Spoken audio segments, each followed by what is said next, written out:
Welcome to the REI Foundation podcast, where we cover all the steps and strategies to make your real estate dreams a reality. Now your hosts, Jason and Peely. Hi, everyone, and welcome again to the Real Estate Investing Foundation podcast with Jason and Peely. Today we have an awesome guest. He is amazing, the one, the only, Dino Pierce. Welcome, Dino. Thank you. Thanks for having me, and Happy New Year. Happy New Year. If you remember, we talked shortly ago with Dino as he was our partner and our friend on a recent acquisition over there in Louisville, Kentucky. We're really excited to really dig back in on his story today. But before we get into it, a little bit more about Dino Pierce. Dino is the CEO of Edified Equity and an active multifamily investor. He comes from a family of entrepreneurs and has been part of numerous profitable residential and multifamily real estate investment acquisition transactions. He's been a multifamily expert speaker for BiggerPockets, has an award-winning blog featured on BiggerPockets, and is the host creator of the purely educational Facebook group Multifamily Passive Equity, Owners, Investors, Benefits of a Passive Owner, and also the host of Edified Equity podcast. Boom. Wow. Well, Dino, thanks so much for coming on the show today. Let's get back to the beginning, and we'll say the real estate beginning. How and why did you get started in real estate? Yeah, well, thanks for having me. I'm happy to be here. So the reason I got involved in, first of all, real estate, I wish, like a lot of people you probably interview, maybe even yourselves, I wish I would have started day one in multifamily, but that's not my story. I was giving my almost 6-year-old son, he's 5 now, I was giving him a bath. He was, an infant. And I'm a positive, like optimal, glass half full type of guy. Look, no matter what, even if it's like a horrible thing, I'm like, where's the good in this? Is it at least a lesson? So I was giving him a bath while someone that I plug into for motivation and inspiration was doing a complimentary webinar. And I was listening to it, and he says, hey, at the end, stay on, and I'm gonna have this guy who, if you're interested, he's gonna show you how to make an extra $3,000 a month. And I was like, hey, that can't hurt anyone. So, okay. yeah. So my baby and I stayed on. And it was Sean Terry who teaches people all about wholesaling. He's an expert in the space of wholesaling. And what I got out of it was that extra $3,000 was actually that he was being very conservative, and you could actually make more than that by helping people who are in a distressed situation. So what I did was I learned the art of wholesaling, where I was marketing direct to sellers, people who needed to sell for whatever reason, but they didn't want to put it on the MLS. I would come in, and versus purely wholesaling, which did happen occasionally, what I wanted to do was partner with a residential redeveloper, bring them the opportunity, say, hey, I had a contractor walk through this. I know for $50,000, here's what we're looking at profit in the next 6 months. And by the way, I'm also going to lend you some of my own money, not all of it, but maybe $25,000. No points, make it easy. We just do straight interest, and we'll do a profit split on the back end. And that's how I got started in the real estate. And I did that successfully close to 30 times, like 20 something times over the first two and a half years of my real estate investing career. So what happened was, though, the whole time I have a friend I think I talked about him a little bit on the last episode. He's a COO for an apartment syndication company. And he kept dripping on me. He's like, you have the wherewithal. You're the people person. You're smart. You should really learn how to syndicate apartments and get on the general partnership side, because couple things. When you're done with a fix up, there's no more. You have to find another one. And the other thing is, he's like, you have to be getting killed with taxes. And he was right. I remember the first year from doing the combination of wholesaling, fix and flipping, private money lending. It was the first time I owed the IRS $30,000. And I was like, okay. So he was right. And I tell this to people all the time. I don't remember if it was a bad day, so I don't think it was, but I woke up one morning and my brain said, you should learn how to syndicate multifamily apartment communities. And I know it was from him just steadily dripping on me, just gently saying, you really should be doing this. You really should be doing that. And that's when I dove in and learned the business inside and out. And I did share this on our last podcast. It took 11 whole months from the time I made a decision to actually close on the first multifamily opportunity to community, because so conservative, as are you, in the underwriting. That's why I like partnering. One of the many reasons I really like partnering with you guys. We're so conservative in the underwriting, and literally we're looking at hundreds to find that needle in the haystack opportunity. So let's talk about those 11 months, right? Because you say it took you 11 months. That can be a long time for people, but that could actually be a quick time for people. I was going to say, so 11 months sounds pretty typical when it comes to multifamily investing, to large multifamily investing. Yeah, so we have a lot of avenues we could go here, but let's focus on what did those 11 months consist of? Because you basically went, okay, I'm wholesaling today. Now I'm going to syndicate apartments. Well, what was that first step, and what were some of the follow-up steps you took after that to start the snowball effect? Yeah. So the first thing I did was make the decision, and I went all in, which means now because of the way marketing works, I still ended up getting calls that people that needed to sell their house from letters that I had sent them, but I stopped marketing.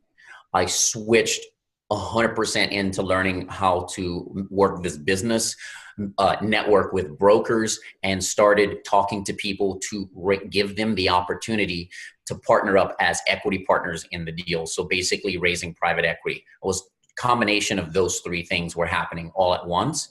And while it took 11 months to close on the first one, we had actually worked on 3 that were under contract, but for one reason or another, basically our conservative nature in underwriting in the due diligence period, we ended up not moving forward with those.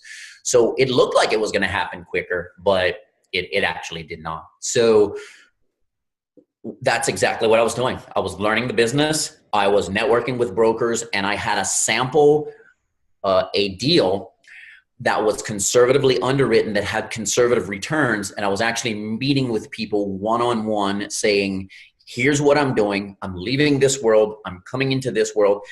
If and when I have an opportunity like this, is this something you would be interested in talking about? I love it. We do the exact same thing. And it's a great way, right? Because you don't have, it's that point. Well, how am I going to investors? I've never done a deal. Well, how am I going to do a deal if I don't have investors? Well, this is the perfect marriage there, where you can bring a deal that is going to be the ideal deal that you find, because you already have it implanted in your brain, but now you can give your investors that opportunity to see what you're doing. So when you do have that real deal, you're not under the stress of needing that funding in such an allocated portion of time.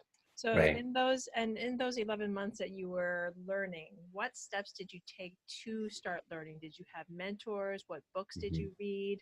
What did you do in those 11 months to? So I found a mentor, and there are several, I think, people that can offer this opportunity. I think one of the best things to do is, just like when you find your partners, find someone who's in alignment with you and offers a program that you're going to be able to plug into full force. So for example, if the mentoring program that I chose meant 3-hour calls, I don't know, every week, that might not be for me, because I'm already running another business and I'm already super busy. I might not be able to allocate that time. But the way that this program was set up, it was plug and play, and I also had some live access as well. So I was learning when it's been the way, something that has made me successful is when other people are sleeping, I find that I'm working. So like early in the morning or late in the evening, because I'm a very hands-on dad. I breakfast with my kids. Unless I'm traveling, I'm giving them their breakfast. I'm the dinner, bath, and bedtime dad, and that's things that I love to do. So to not take, and on the weekends, I'm like 100% all in with them as well.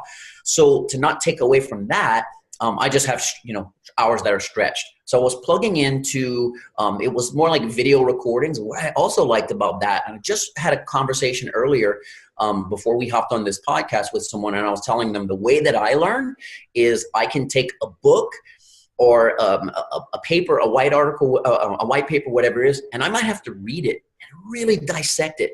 It might take me 5 times to go through it, and then I'm like, I got this. Now I can go write a book on it.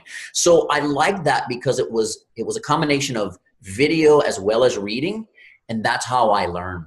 So I was plugged into the mentor, but I'm also the kind of person that will fail forward. So to me, the phone isn't a cactus, and I picked up the phone. I started calling brokers. I didn't know anyone. I didn't know commercial brokers.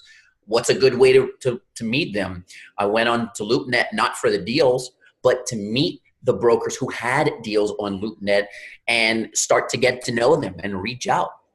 So I was building my relationships there. And at the same time, what we just talked about, I had a sample deal package that I can take someone to lunch or to coffee or hop on the phone, wherever it was, and go through it with them and say, this is what's happening now. So the combination of learning, failing forward with the brokers and the investor meetings, that's what I was doing. And I want to just, before we go on, I would fail forward with anything with the exception of someone else's money. That's when having the right mentor and having the right partner, I'm not willing to do that on my own. I would not, even if I had the qualifications to take down my first syndication as a lone wolf, I would not have done it. Oh, that's so great. So many golden nuggets right there. So let's touch, right? Okay. So many different parts, but let's touch on the brokers, because people are, just like you said, the phone is not a cactus. They're so scared to have that talk because they haven't done anything. They don't know what to say. So that first call, what did you say? Yeah. So what I said was, first of all, I looked at a few of the deals that they actually had. So for example, the phone, and this would have been a real sincere phone call, but it might've been something like this. Hey, my name's Dino. I'm part of an investment group. I saw a deal on, 123 Street. I love the deal. I absolutely love it. We work with a group of high net worth individuals. They are looking for opportunities so that we can syndicate and put these deals together. Do you have anything bigger? Because sometimes, it was maybe a 16 unit or 30, and we were actually looking for 50, preferably 100 and larger, so we can scale best-in-class third-party management.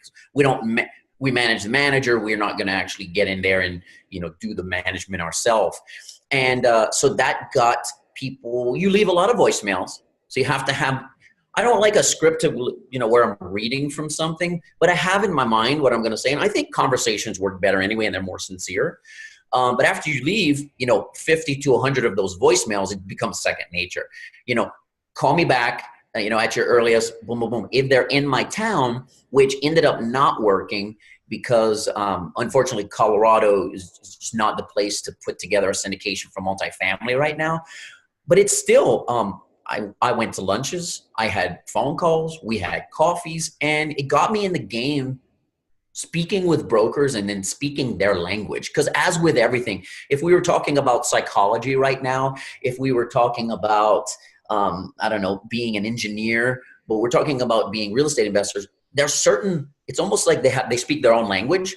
So I'm speaking the right words: debt service ratio, equity, refinance, supplemental loans, things like that, occupancy, their language. So I'm gonna go with that. You, again, so many golden nuggets. Just what you said about, you have all the information in your brain. You've done it so many times that you have it by rote, but you can still have a conversation. You're not using a script to talk to these people. Brokers are people. Just pick up the phone, call them, leave the messages, and take that first step. But the core elements here are, you're being specific. You've done your background check, so you know what they're about. You know what they do. But you come on there with a value call. I want to buy something larger in your specific market, and you're not there wasting your time and just saying, "Hey guys, I'm learning about multifamily. I want to buy multifamily." Yeah. That's where it pans out, because they can see you're serious. You've learned the terms. You've done your due diligence on what they can offer, and that really expands. And I love what you said about, I saw that you have the 16 unit or 20 unit, and I love that deal. You got anything bigger? Yeah, I love that. Exactly. Yeah. And then, so we fast forward on these 11 months, and we get to the deal that now crosses the finish line. I mentioned we before. So who does that we don't need names, but what kind of teammates did you now put together? Where was the location of the deal and why that location? And what was the first deal?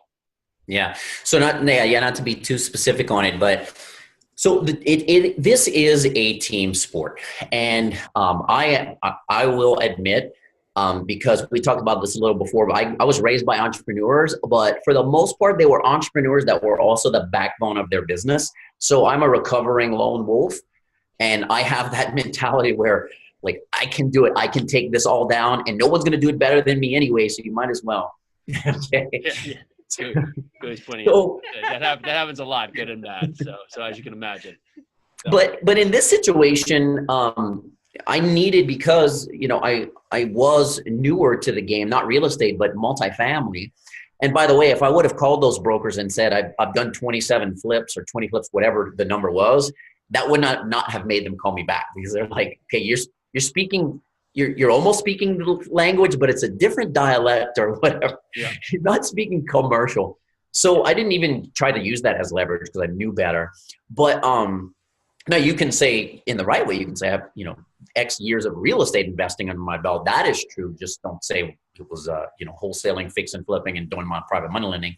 So the team consists of someone who could sign on the loan. They have the liquidity, the balance sheet, the track record.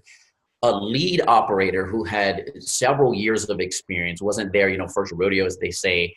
Someone who underwrites conservatively, is active in the opportunity. It also consists of people like myself who were new to the game, hungry to get the first deal, but also patient enough to stick with the rigid underwriting guidelines as far as where the market is going to be, how many units, what the returns need to be for the equity partners in order for us to say yes, what are our minimum acceptance, what's the minimum we're going to take to make it work for that side. It was in Tennessee, in a market that was exactly what we always look for. It was undervalued, underappreciated. However, all the research, especially on the local level, showed this is the right place to be. And it's kind of like I said on a recent podcast that I did, we want to be in Austin before it's Austin. Because that's when the appreciation, we can really benefit from it, but the deal has to work even if it doesn't become Austin. So it was over 50 units, check. It was in a market that had a minimum MSA of 250,000, check. That's another hurdle that we have. People have to want to move there. The economy has to be growing, check. The return hurdle on the equity partner side worked, check. And actually, we got in there before a lot of investor activity. And by the time we closed on that opportunity, similar assets, because we were continuing to look, similar assets had just skyrocketed on the price per door. So it was an opportunity that right place, right time. How'd you find the deal? So one of my, and this is another, goes back to the brokers. Once you start closing on deals, you will start getting deal flow that very few eyeballs see, or sometimes no one sees it but you. So one of my partners had closed a few deals with this broker in same state, different market. And basically the broker said, what do you think about this market? Slid him the off market type of OM. So it was with a broker, but I actually think we were the only set of eyes on it. And we didn't even go back. We bought it at the asking price because it worked. And that's how we got the deal. That's awesome. And so still with the deal now? Yes, we are still with that deal. Very cool. Very cool. Now, the syndicated deal, did you raise capital for the deal? Yes, I was on the, so part of my GP duties has always been analyzing markets, underwriting behind the underwriter, because we like, again, with the conservative nature, we want to double check, maybe vetting property management companies, market analysis, and offering the opportunity to my equity partners, my sophisticated and accredited investors. And so yes, I did raise for that one. So I was tying this all together because you had the sample deal and now you have the actual deal that's like your sample deal. So now you're able to just bring it back to your investors you're already talking to and say, look what I found. I'm sure that Yeah. conversation was a lot easier the second time around. It was easier, and having the experienced, credible team, on the deal deck with you made it again easier. So, and already being not in the market, but not far from it, in that state, and showing there's a good track record here, it did make it easy. And, at the same time, having said that, for people who are interested in getting involved in this business, I think even with that first one, some of the people that I had the conversation with, they didn't come in until my second, third, or possibly fourth syndication, because, hey, I put myself in their shoes. Yes, you know me. You may or may not know my partners. You want to do all of your due diligence, and let's see. I understand this is the first one. Everything looks good. Let's see what happens in 6 months, or how are things going? It's like that with money. Yeah, absolutely agree. So we fast forward to today with what you're doing in real estate. If you're jumping in an elevator and someone says, so what do you do? What's your elevator speech? Yeah, that's a good question. So what I say, and then it leads to more conversation. And I just tell them, my partners and I syndicate multifamily apartment communities across the U.S. And we look for safe, affordable workforce housing. It's something that no matter what the market does is always going to be in high demand. And usually they'll, what that means because you speak my language. But in an elevator, the word syndication, I don't know, they might think, what is that what Howard Stern did? What, you're in the radio, they don't get it. And then you explain how, there's equity partners and they come in just like you would invest into the stock market. The difference is you're going to get phenomenal tax benefits as well as cash flow along the way. And then when we refinance or sell, you're going to get profits. If we refinance, those profits are going to be tax-free, and you can take that money and do what you want with it or put it to work in another deal. And, so it opens the conversation. And maybe I should get, there's like a very credible gentleman out there who says you need to have that. You need to be able to say in one sentence what you do. And while I think I can do that, it just opens more conversation. It doesn't explain it 100% in one sentence. Sure. No, I get that. So if you were to start over or start from the beginning, what would you do differently, if anything? Well, it's like we said at the beginning, I would have listened to my friend and not let him drip on me for about a year before getting into multifamily. And I would have started with multifamily, but taking back to bathing my baby, that would have had to have been what the extra $3,000 a month was on. That's not what it was on, but ultimately it led me to the real estate world, which led me to that friend, which led me to syndication. So that said, for all of those people, investors out there who are listening to this, who do only single family or small multifamily, what would you say to them? What would you drip on them to get them to hop over to multifamily? Yeah, I would say if they're open to the conversation, because I'm actually more of the type that says, if they're not ready today, it's not my time to. I'm not here to convince them or change their mind. They're going to learn, and then eventually, maybe they'll come back to me, maybe they won't. But if they're open for the conversation and said, well, why? Why did you leave? Why should I be doing that? I would say, number one, for me, and this is sincere, maybe not everyone in our industry, but for me, there is a why. I feel good about providing the single mom, the single dad, the family living paycheck to paycheck, whatever it is, a safe, affordable place to live. And we can create a community and they're happy there. Like that is their home. That is my why tied to it. I really get good feelings from that. Number two, I'm also offering my equity partners an alternative investment opportunity other than the stock market that's going to give them, so I'm not even talking about me, it's going to give them the tax benefits when we talk about cost segregation, accelerated depreciation. It's going to give them cash flow and it's going to give them that profit sharing. And then finally, you bring in me. Of course, I'm privy to that as well, being on the general partner, the managing member side. And then it goes a little bit further to say, if you have kids, this is something that I always talk about. There's an investor friend of mine sent me there's a little cartoon where there's two kids, they're playing with a train set. And one kid says to the other one, So what did you want to do before you gave up? And because you think about that, what kids, ask your kids. My kid today was telling me, this weekend, he was like, Dad, I talk about, I'm going to be a shark explorer and a fireman, and a paleontologist.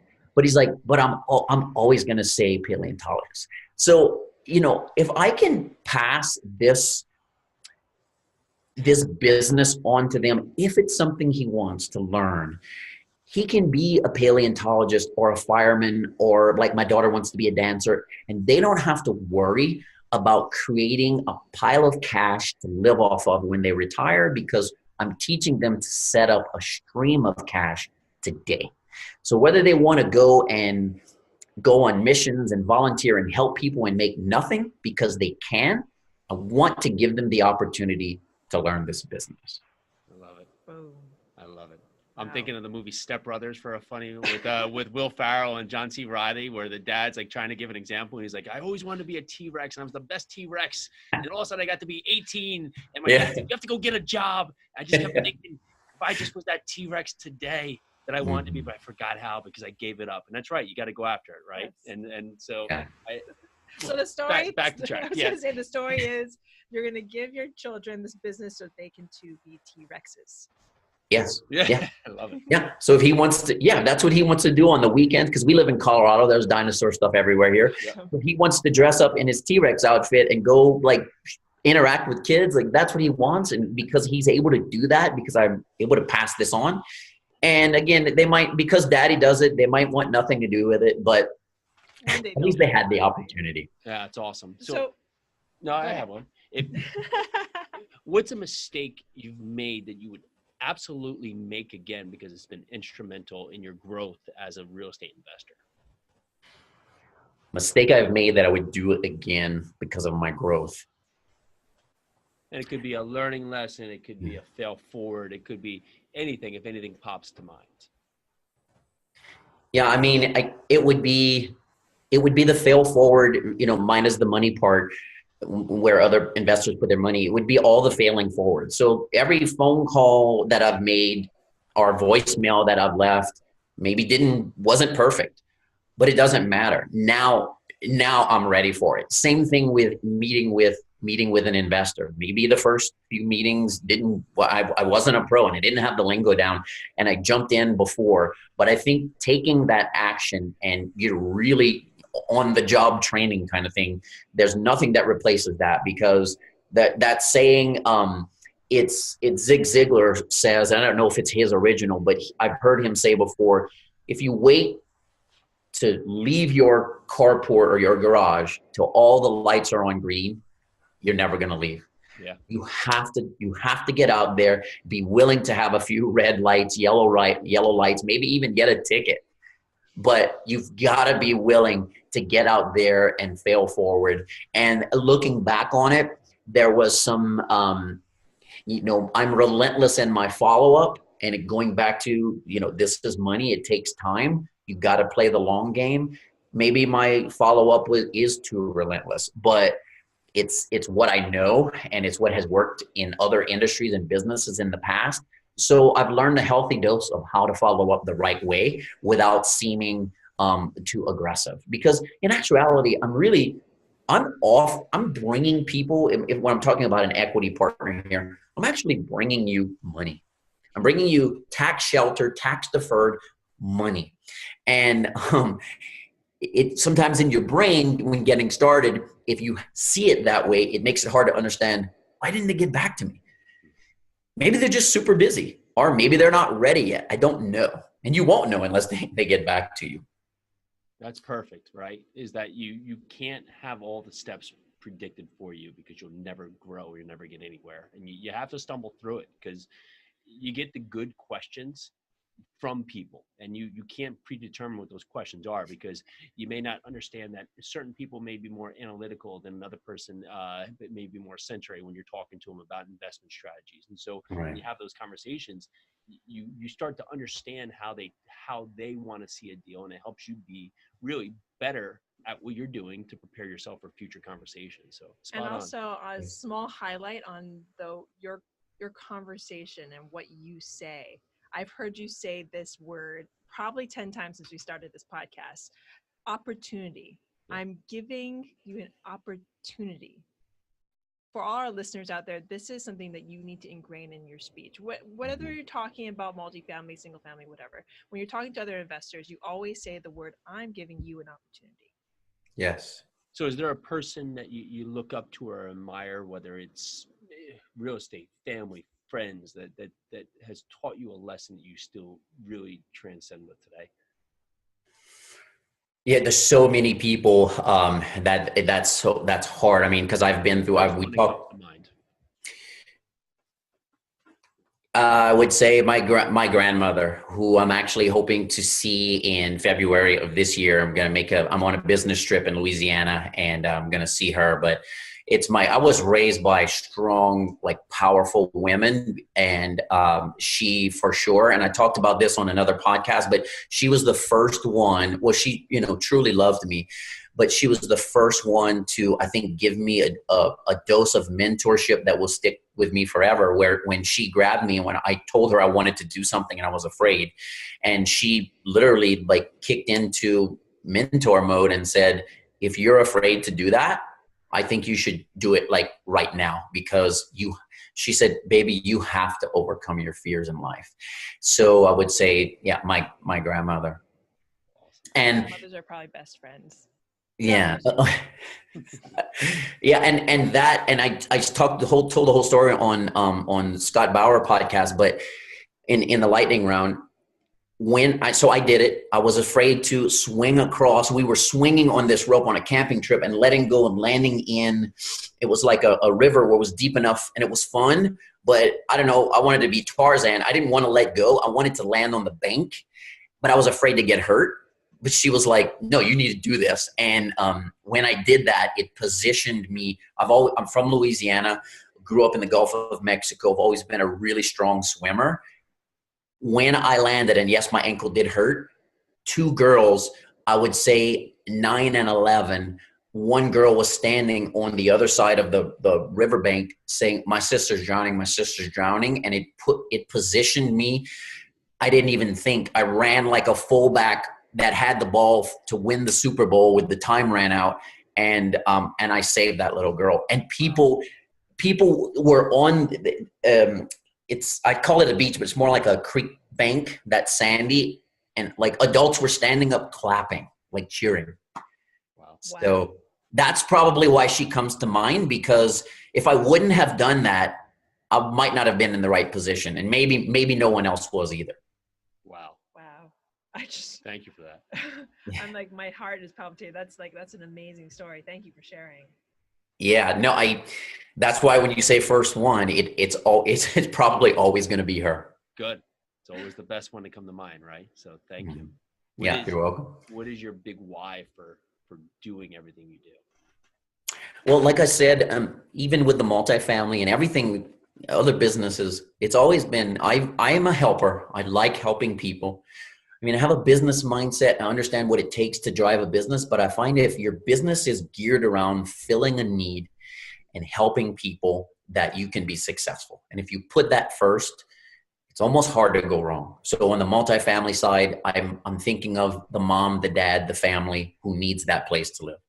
And then the other why, of course, is my legacy, which is my children, and being the right role model, for them, so that they can have the best life possible, and it be filled with rich experiences, whether that be helping people, traveling, dancing, whatever they want to do. But it's my kids. And I always find, I also run a medical device business where that is helping people. It's filling a need. I think that would be my why. Wow. So what steps would you give to someone new to real estate as a vital piece for someone who's just starting their journey? So if it's multifamily related, find the team and start taking action. And when you approach that team, don't come to them like this. So I come to you two and say, hey, I'm a great business person. I've got a good head on my shoulders. I'm a hard worker. I can help you. Well, you're like, do what? but what can you do? But if I came to you and said, I've been working really hard for the past 2 years to build relationships, and with your next multifamily syndication, I'm pretty sure I can help bring $2 million of equity to the table. You're like, okay, I know when to call you. Or I have this immense construction background. I'm a fourth generation general contractor, and I can walk units for you and give you, a line item. This is what every unit needs. So whatever, or I'm a great people person and know how to network with brokers, and I can bring you deals. Whatever. Let's say build your team, learn the business inside and out, fail forward, and when you come to find the people that are already like way up here doing what you want to do, don't come to them and say you have time. Be specific and say, here's how I can help you. That's awesome. So we really love this conversation. We've got a few more questions before we let you go here. Okay. Do you have a morning routine? And if so, what is it? I have a daily routine where I use, and I just updated it for the new year because I'm actually dropping a few things off of it. So I have a check sheet, and this is things on both businesses that I do on a daily basis. Some of them are weekly and some of them are monthly. And as I go through my day and month, as I go through my new sheet every day, for example, if it's a monthly task, let's say every month I have to write one multifamily type article. Well, if I did it in the first week of the month, I will continue that checkbox throughout the month. And then when February comes, I'll leave it blank. But there's things I do daily, simple things like be concisely, but return emails, return voicemails, analyze X market, whatever that is. It's different on both sides of the business. And then there's other things that I do weekly, like on a weekly podcast, a weekly blog article, whatever. So it's less of a morning routine and more of a daily structured. And I chunk my day. So I have, in addition to those, I call it a scorecard because I have to do this every day. I also have a 24-hour, and I map out everything. Okay, here's the 4, 6, whatever hours I'm sleeping. Nothing can happen there. Here's when I'm with the kids in the morning and the evening. What else is open? How can I take the tasks on my scorecard and put them into this time that's available? And I've done that for years. Oh, that's awesome. What do you use to keep track of it? I'm old school. It's paper. Nice. It's paper. I mean, there's some things that I'm green with. Like I take notes on notes and iPhone when I'm like getting ready to do a presentation or write an article. As things pop to my brain, I want a quick, easy way to get them down. So I just put it through the notes section. But for the 24 hours, that's paper, and the scorecards are also paper. Awesome. For all the kids out there, paper comes from trees, and we have these things called pens that put ink out of them. You're able to put stuff onto paper, and you may even use a pencil that you may have from time to time. And if anybody, sorry, I was interrupting. I didn't want to forget. If anybody would want that, they can reach out to me. I just because it's New Year's, someone recently asked me for it. I email you. It's not fancy. It's a scorecard that says monthly, weekly, daily, a few tasks. And the one I would send you would be mostly blank, so you can write in what you need to do. And then it's literally a blank sheet of paper that has 24 hours in half-hour segments. And then you just pencil that in every day. You know what?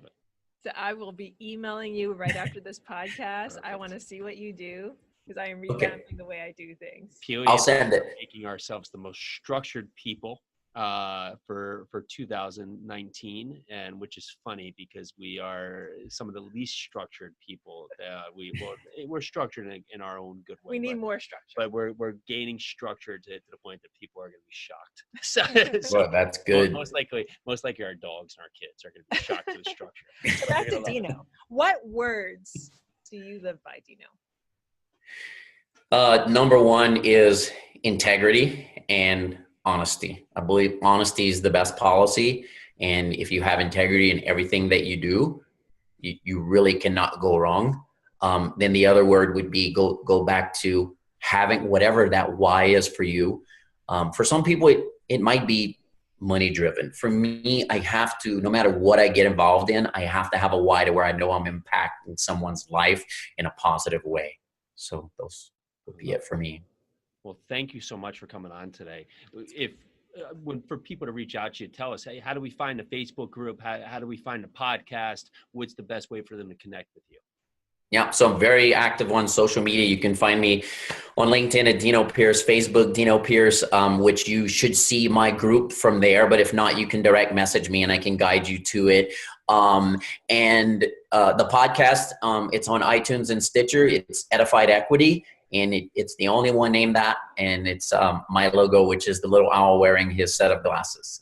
I love it. Perfect. I love it. Well, Dino, thank you so much for coming on the show today. For everybody listening, we really appreciate you listening. If you haven't checked out Dino Pierce and all he has going on, he's a powerful influencer. Definitely reach out to him. Definitely say hello.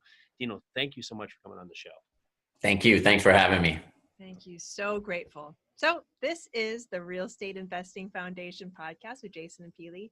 Thank you again to Dino, and thank you again to everyone out there. We're so grateful. You have a good day. Bye now. Bye. Thanks for tuning into the REI Foundation podcast. Check back next time for more awesome tips and strategies to launch your new you in real estate.